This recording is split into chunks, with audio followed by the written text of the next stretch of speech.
Hola, bienvenidos a Dialogando Derecho. Este es su podcast donde yo, Ricardo Cordero Muñiz, abogado fiscalista y director de la firma Esancia Business Group, platicaré de temas de índole jurídico y fiscal de una manera fácil y sencilla. El día de hoy estamos en nuestro capítulo número 27 y hablaremos del impacto en los estándares globales en la transparencia fiscal en México. Vamos a empezar a manera de introducción a platicar sobre qué son los estándares internacionales de la transparencia fiscal. Para ello retomaremos el concepto de los estándares GAFI, que son el Grupo de Acción Financiera Internacional, que al final de cuentas son un conjunto de recomendaciones y normas internacionales que buscan combatir el lavado de dinero y la financiación al terrorismo y otras amenazas a la integridad del sistema financiero global.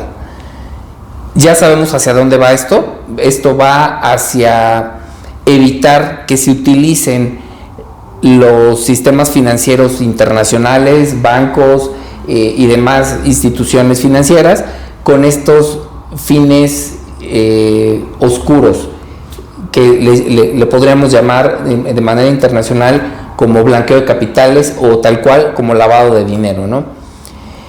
Estos estándares se dictan a nivel internacional para que sean obedecidos de alguna manera o que sean los parámetros que van a seguir los países y los individuos que deseen obtener transacciones internacionales.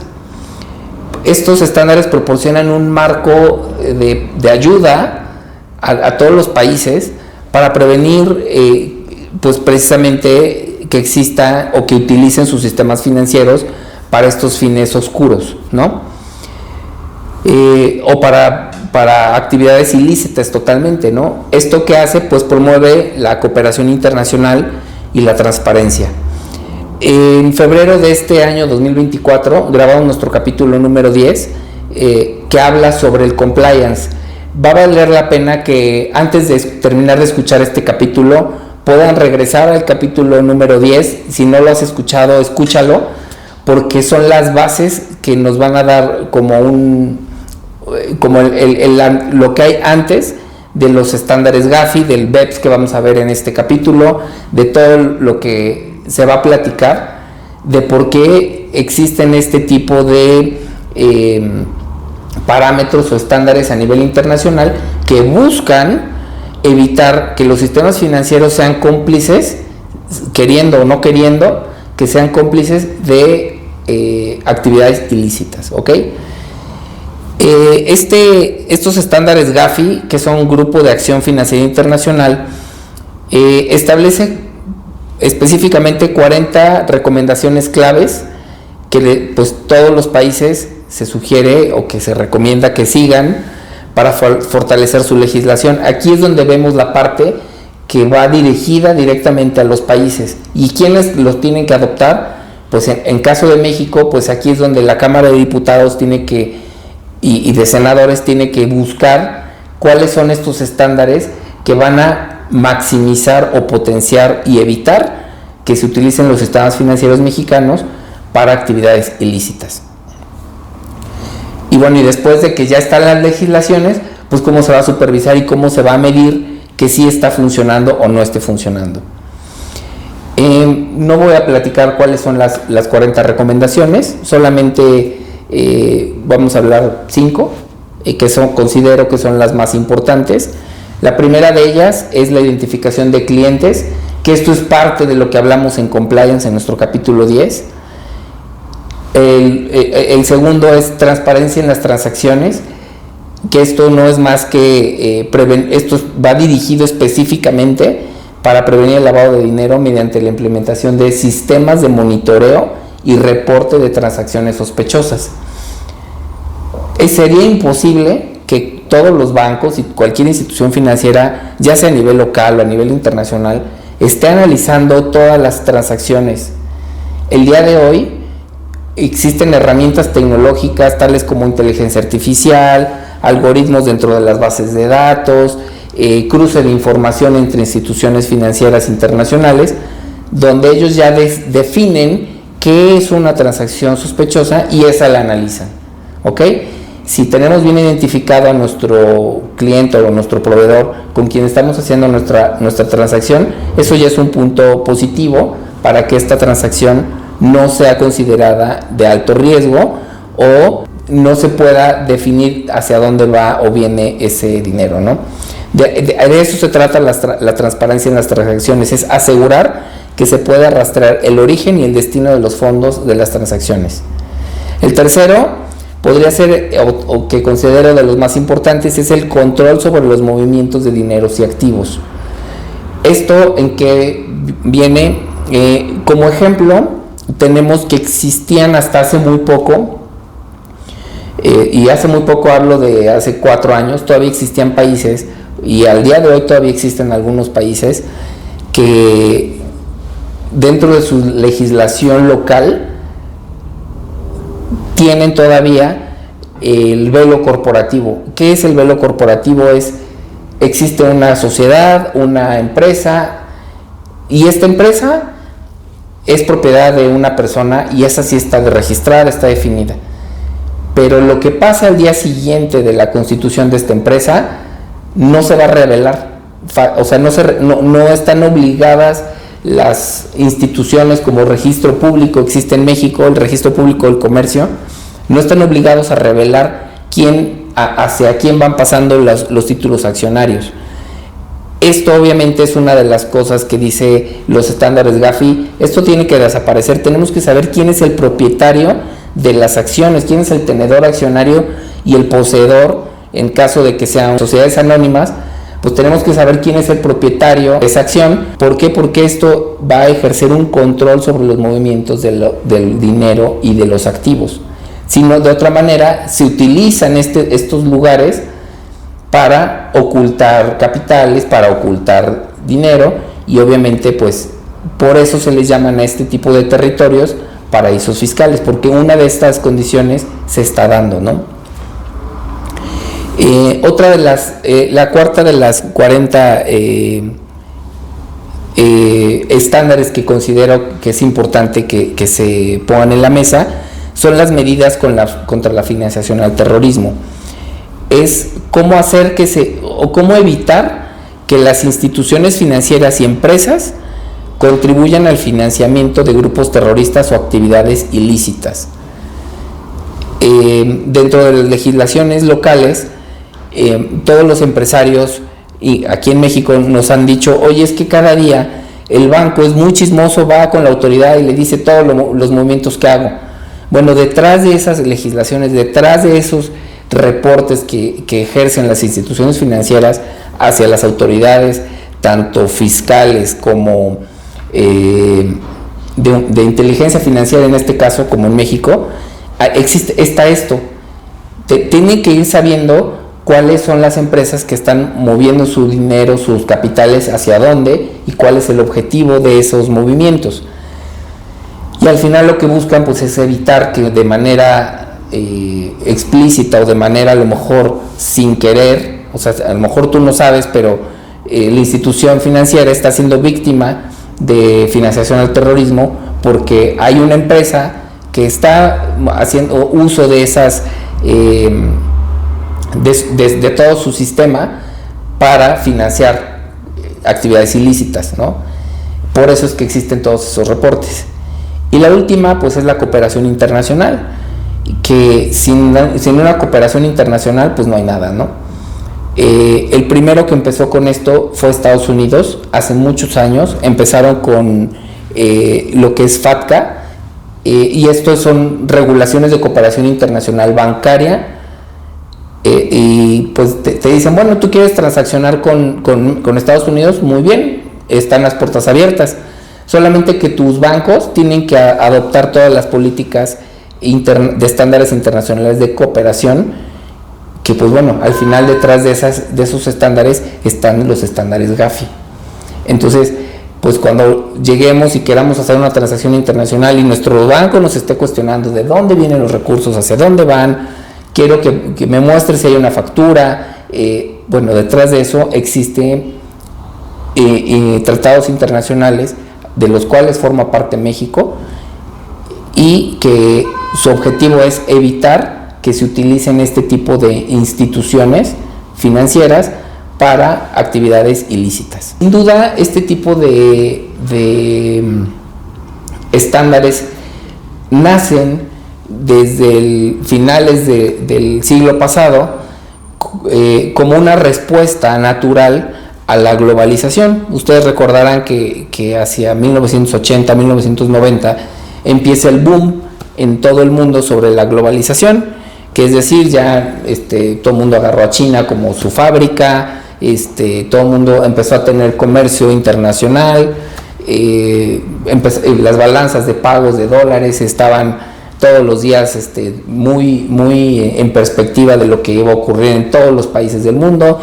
Empezábamos a tener compra-venta de productos alrededor del mundo y con ello obviamente había transacciones internacionales, empezaron a haber transacciones de alto volumen y pues bueno, ahí se colaron muchas transacciones de actividades ilícitas y pues bueno, con el tiempo se empezaron a dar cuenta que había que establecer controles y de ahí vienen los estándares globales de transparencia fiscal, que en México en los últimos años han sido progresivamente instaurados. Recordarán ustedes que a partir del 2014 nos decían, bueno, no está prohibido. Después del 2014, cuando salió todo lo de Panama Papers, hubo una reforma fiscal importante en nuestro país y uno de los objetivos era te decían, no está prohibido que tú transacciones con países como Panamá, que son territorios fiscalmente preferentes, no está prohibido, puedes hacerlo, solamente que tienes que seguir todos estos lineamientos. Esos lineamientos los da la OCDE. ¿Por qué? Porque México forma parte de la OCDE y le decían, bueno, si tú quieres seguir formando parte, tienes que tener dentro de tu legislación todas estas regulaciones, como cuáles ya los veremos en el siguiente punto, que pues uno de los más importantes es los estudios de pruebas de transferencia, que en nuestros siguientes capítulos traeremos a un experto en este tema que forma parte de nuestra firma, que es el licenciado Eduardo Escobar. Él nos va a platicar profundamente de sus experiencias como analista de pruebas de transferencia y director de esta parte en nuestra firma. ¿Ok? Bueno, México, como parte de la estrategia global, ha experimentado y ha implementado medidas BEPS, que son reportes país por país y precios de transferencia. ¿Qué son BEPS? En inglés, BEPS significa Base Erosion and Profit Shifting, ¿qué quiere decir? La erosión de la base gravable con la intención o el movimiento de activos hacia otros países. Entonces, tiene mucho que ver con las acciones que platicábamos hace rato de las regulaciones de la OCDE. Son un conjunto de acciones muy específicas desarrolladas por la OCDE para combatir la erosión de la base gravable y el traslado de beneficios hacia otros países. En otras palabras, las BEPS buscan evitar que las empresas manipulen sus estructuras corporativas para trasladar ganancias a otros países. Me voy a explicar un poquito más. Todo lo que son los estándares GAFI son dirigidos principalmente a los países para que ellos modifiquen su legislación y pueda existir un contexto legal para evitar el lavado de dinero y la promoción de actividades ilícitas a partir del sistema financiero. Esos son los estándares GAFI de los que hablamos inicialmente. Ahora, las acciones BEPS van dirigidas a las empresas, ya no a los países, sino a las empresas. Son acciones muy específicas. Yo les comentaba hace un momento que en 2015 el plan de acción se lanzó el plan de acción BEPS, que incluye 15 medidas claves que deben cubrirse para poder estar cumpliendo de manera internacional con los estándares que dicta la OCDE.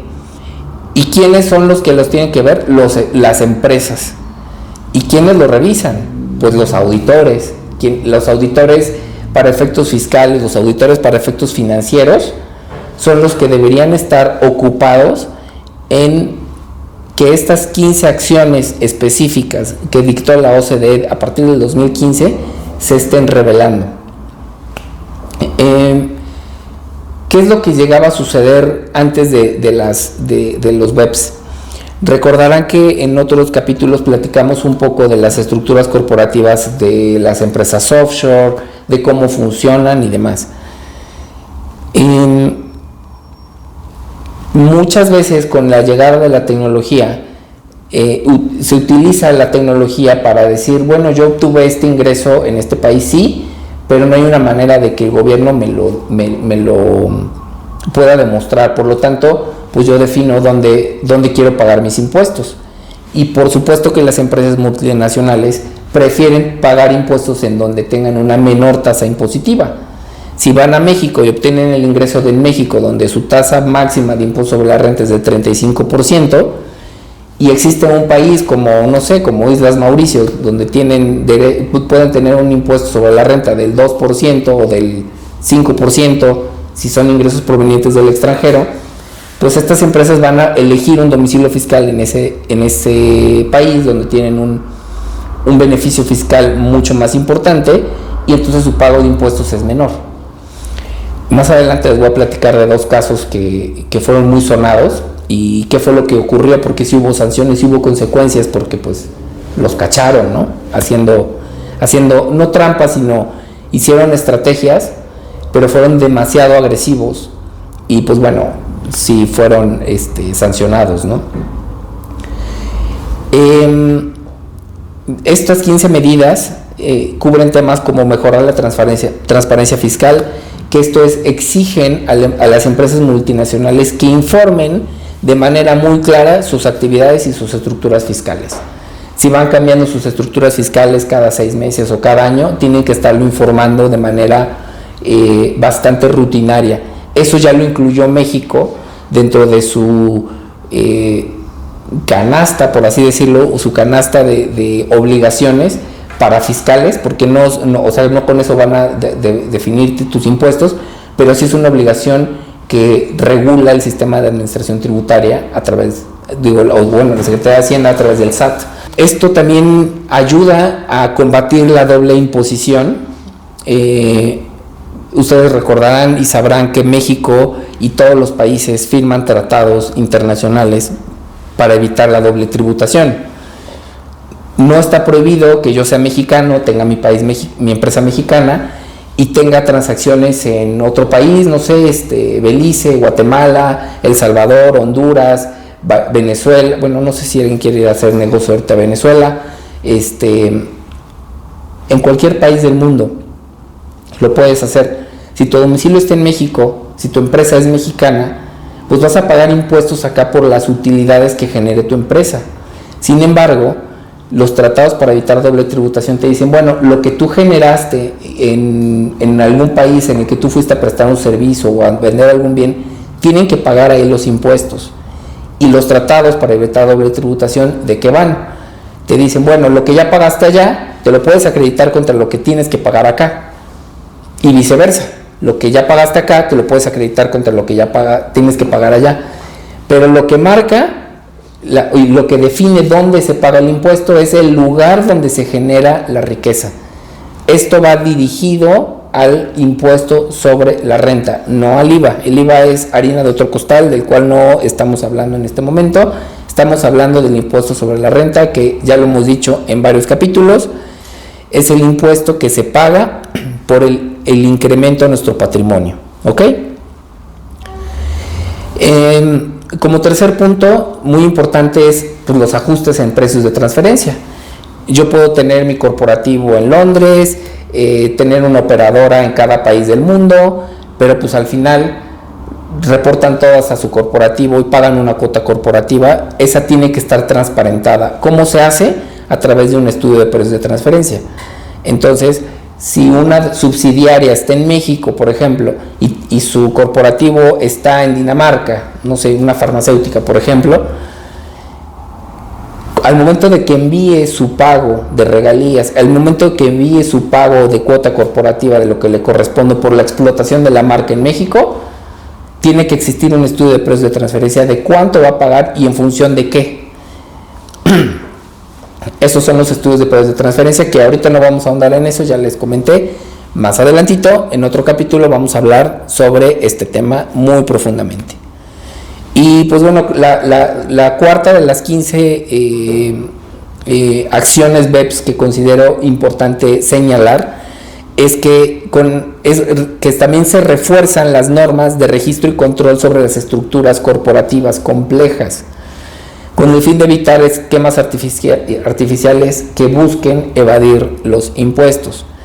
Entonces, si se dan cuenta, lo que estamos buscando es transparencia absoluta de dónde se genera el impuesto, el ingreso o la utilidad o el beneficio, para que ahí en ese lugar hagan el pago de impuestos. Esto le conviene a todos los países, no a todos los empresarios les conviene, pero les debería convenir porque esto también les transparenta su operación. Entonces, platicamos sobre el tema de estas obligaciones BEPS, en donde México está siendo parte, y es una parte importante saber que todo lo que ha derivado en algunos temas, por ejemplo, la reforma que hubo en 2020 en temas de precios de transferencia en México, derivó de estas acciones que se habían puesto desde 2015, pero ya las tropicalizaron a transacciones locales o domésticas, es decir, entre particulares, pero tienen que ser igual partes relacionadas, ¿no? Entonces, esto ha ayudado también a la transparencia, no solamente a nivel internacional, sino también a nivel local. Y evidentemente la finalidad de lo que está buscando la autoridad, en este caso la autoridad mexicana, es transparentar las operaciones de las empresas mexicanas. Entonces, recordemos, primero tenemos que ir a nuestro compliance y ver cuáles son las acciones específicas que vamos realizando con nuestros proveedores y nuestros clientes, y partir de ahí, y ahora sí decir, bueno, nuestra estructura corporativa es esta, y si lo estamos haciendo de manera adecuada, y cuáles son las políticas internas para el pago de regalías, para la renta de algún bien, o para la explotación de alguna marca o de alguna propiedad intelectual. Recordemos, no está prohibido, o sea, ninguna de estas normas te prohíbe nada, simplemente te regula y te dice, bueno, si tú quieres tener tu marca en un paraíso fiscal como, no sé, Panamá o algún otro país que tenga algún beneficio fiscal importante, no está prohibido que tú la tengas ahí o que tu empresa pues esté constituida ahí, no está prohibido, simplemente es que para que tú puedas transaccionar con países como México, tienes que cumplir unos serios requisitos de transparencia y listo, eso es todo, no es que esté prohibido. Evidentemente existen obligaciones fiscales ya muy específicas para las empresas, como son estas declaraciones informativas.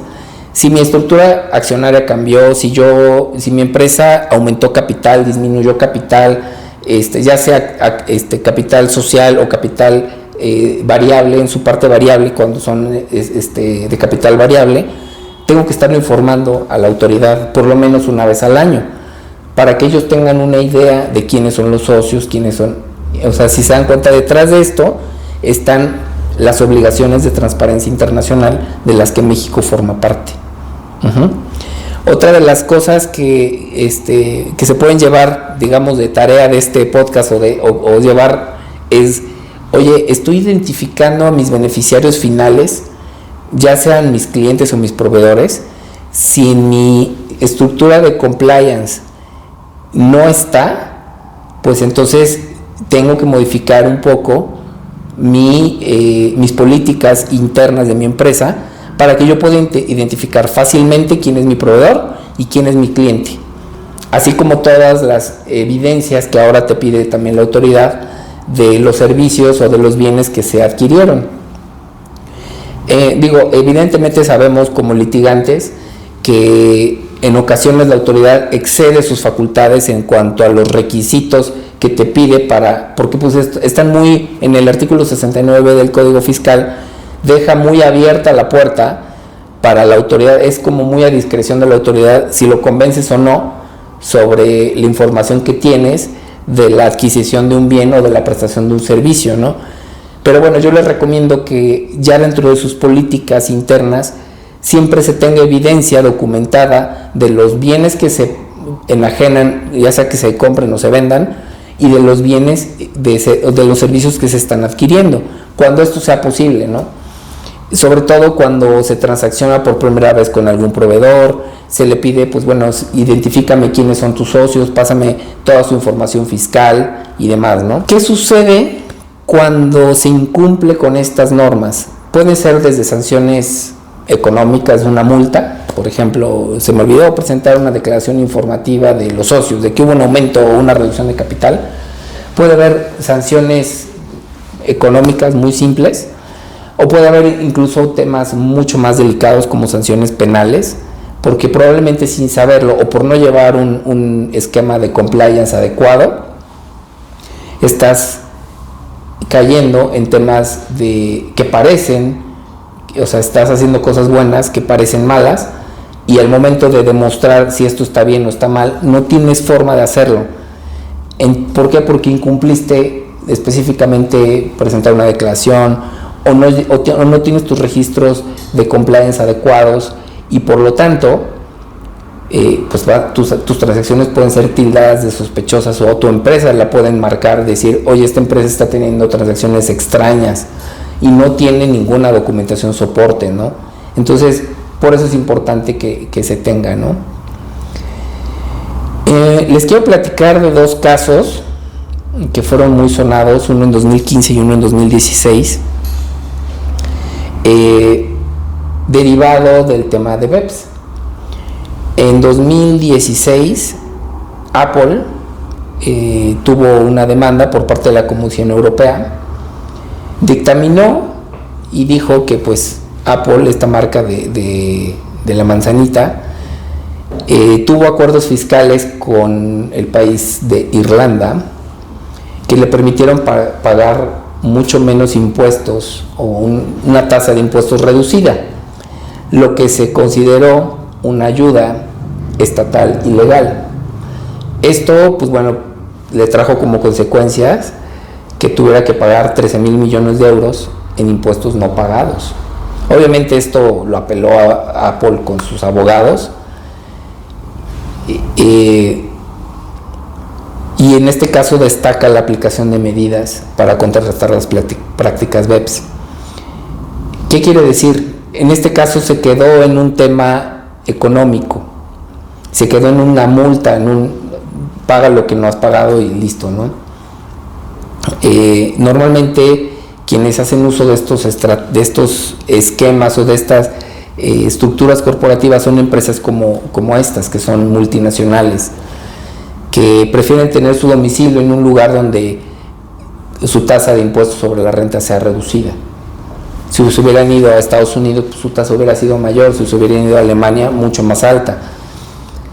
Pero bueno, se tiene que atender de manera específica. Pues evidentemente los abogados hicieron su mejor esfuerzo, su mejor trabajo, y ojo, no es que fuera ilegal, simplemente en el momento en el que lo hicieron no estaba regulado. Después se regula y le dicen, oye, lo seguiste haciendo después de que se reguló, por lo tanto ahí está la sanción, ¿verdad? Bueno, en 2015 igualmente la Comisión Europea concluyó que los acuerdos fiscales entre Starbucks y Países Bajos permitían a la empresa pagar menos impuestos de lo que les correspondía, constituyendo así una ayuda estatal ilegal. Nuevamente, con tal de que se queden aquí, pues les damos tasas preferentes, ¿no? Y aquí se le ordenó a Starbucks a devolver 30 millones de euros en impuestos no pagados.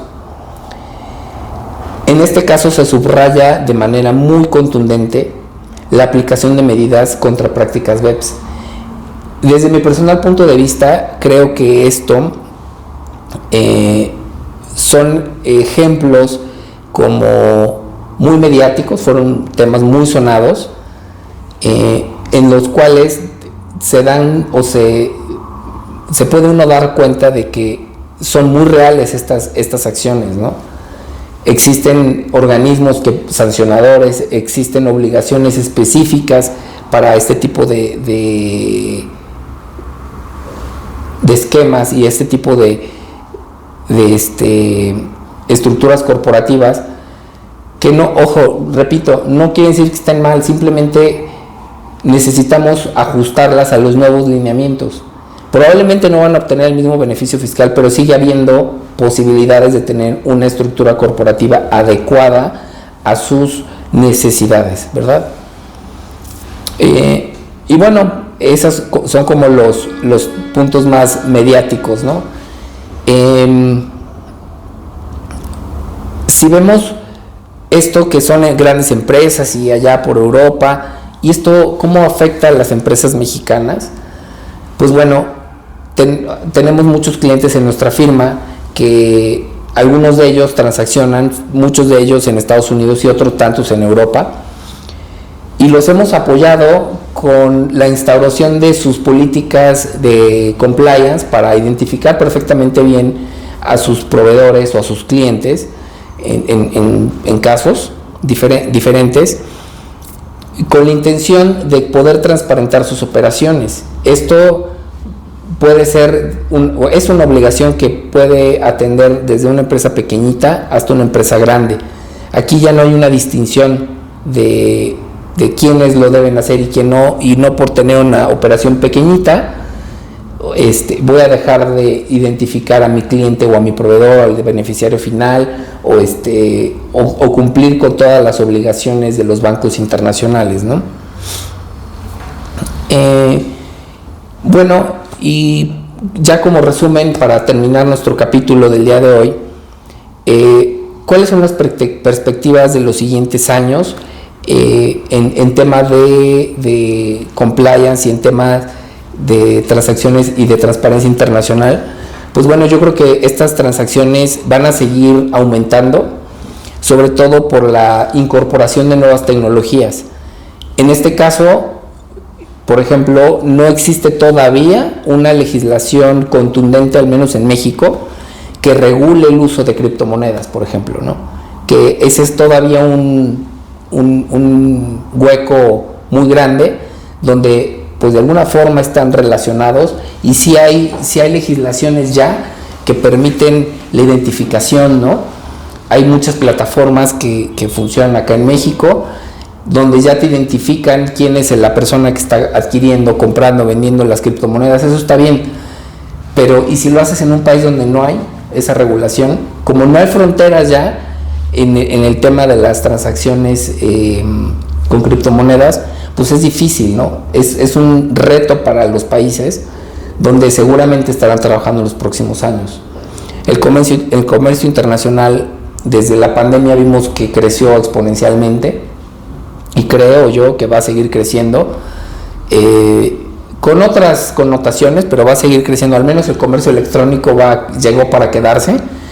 El comercio internacional, quién sabe cuál sea su futuro, pero lo que sí es cierto es que las medidas para transparentar las operaciones van a ir creciendo cada vez más. Entonces vale la pena irse preparando, ir manteniendo nuestras organizaciones saludables en temas de transparencia, sobre todo cuando tenemos transacciones, si son domésticas aquí en México, pues bueno, tu estudio de precios de transferencia, cada año revelar cuáles son tus operaciones con tus partes relacionadas sin ningún miedo ante la autoridad en tu declaración anual, y listo. Y cumplir con todas las obligaciones que conllevan tener transacciones con partes relacionadas. Y por último, cuando tú tienes operaciones de comercio exterior, pues bueno, recuerda siempre tener un buen agente aduanal que sea una persona honesta. Recuerda tener bien tranquilo, bien ubicados a tus clientes y a tus proveedores, identificadas tus operaciones, todo facturado, todo declarado, y creemos que con eso sería más que suficiente para que puedas tener tranquilidad cuando tengas transacciones de índole de comercio exterior. Bueno, pues hasta aquí nuestro episodio del día de hoy. Esperamos que les haya gustado. Los esperamos en nuestro siguiente capítulo y agradecemos al equipo de Dimensión 8 por su participación en la producción de este podcast. Hasta pronto. Gracias.